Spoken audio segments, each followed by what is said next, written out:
In the deserts of Arabia, an insurgency war was raging years before I got to France. Tribes of Bedouins.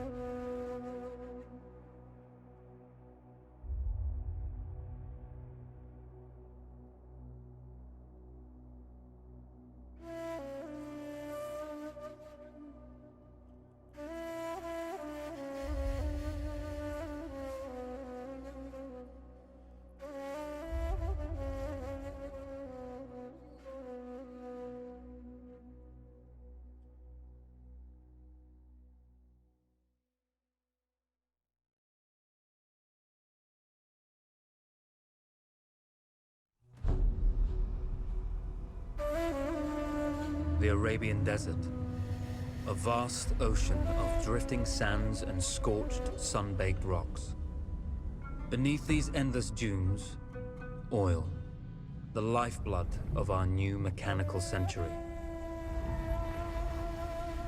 For more than 400 years, the Ottoman Empire has ruled these lands, controlling all that's to be found here.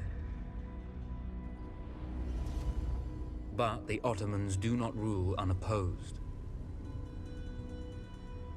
Small bands of Bedouin rebels have united to overthrow the empire. They strike without warning and then vanish into the desert. Fighting alongside them is a lone British officer whose exploits have earned him wide renown. The world has taken to calling this man Lawrence of Arabia.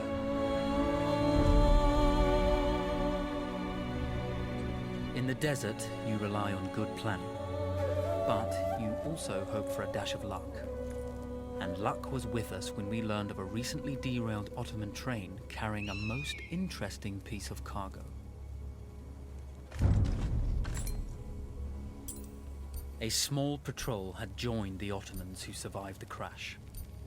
Together, they guarded the wreckage and waited for reinforcements.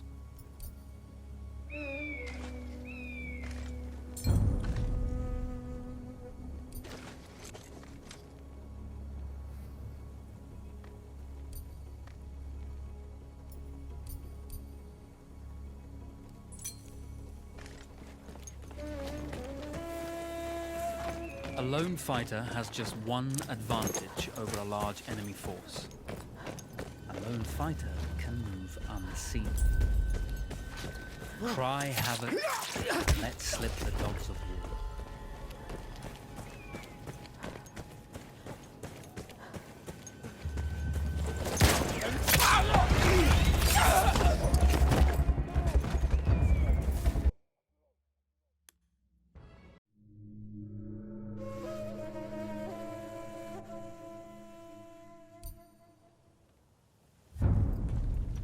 A small patrol had joined the Ottomans who survived the crash.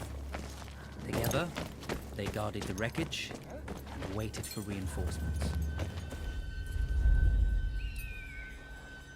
Cry havoc and let slip the dogs of war.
Come out!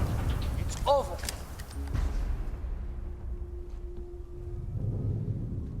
Well, you did not think we would be fast enough to catch you here, did you?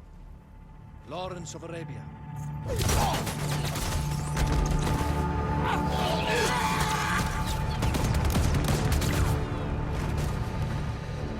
Actually, I was rather depending on it. Lawrence. Well, this is very clever. Now the hunter becomes the hunted. So who might you be? How enchanting you are, my dear. Ahmed. I'll show you enchanting. If it weren't for you, I'd be free. Free, is it? You'll be free when you're dead. And I'm happy to tell you, the Empire intends to grant you all this freedom very soon. Even now, an engine of destruction scours this desert, obliterating your allies, your families, your homes. Soon there will be nowhere to run. Nowhere to hide. Soon all that you know, and all that you love, will be ashes. You will all be free to die. Oh. Ah, you animal! Zara.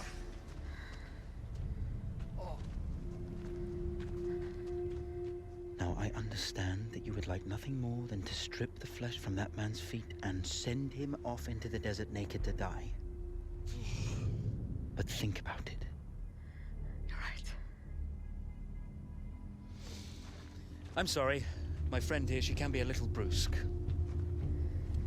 You're going to tell me how to lie to your train, so we can lure it into a trap and destroy it. Impossible. To even begin to talk to that train, you would need an entire book of communication codes. Oh, like this one, you mean? You can never stop the progress of machines. One day, the whole world will take your lands and the precious black gold beneath its sands. We shall see, my friend.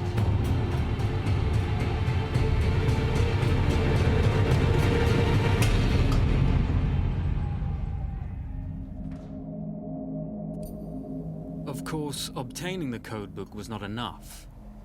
To destroy this Iron Dragon, this Canavar, as the Ottomans had named it, we had to send it 3 encrypted messages telling it to stand down. There were Ottoman outposts scattered along the railroad tracks. The commanders there carried high-priority message capsules. We had to use those to send our orders. Infiltrating the village wouldn't be easy. A full detachment of Ottoman soldiers had occupied it. The Ottomans had chosen an isolated location for their desert outpost. It seemed lightly defended. It was also well stocked with arms and equipment. The ancient ruins were all that remained of a civilization now lost to time. The Ottoman Empire brought in the modern world with a host of armored vehicles and field guns. 3 commanders to eliminate, 3 personal message capsules to be stolen, and then sent with our false orders. How Zara tackled this dangerous and audacious mission was up to her.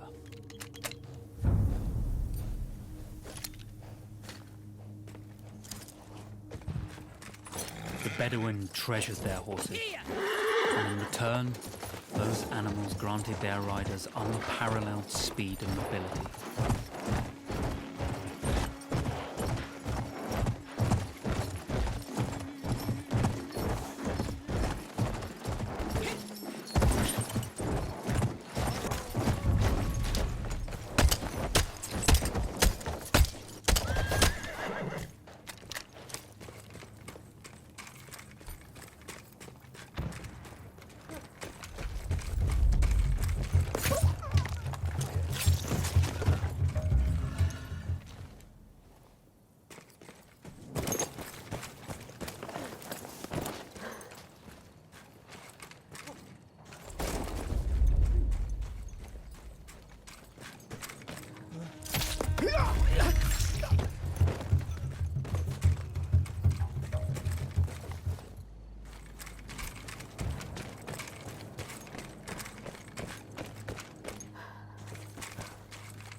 single order wouldn't be enough. Ottoman protocol required the message to be received in triplicate before the train would acknowledge it as genuine.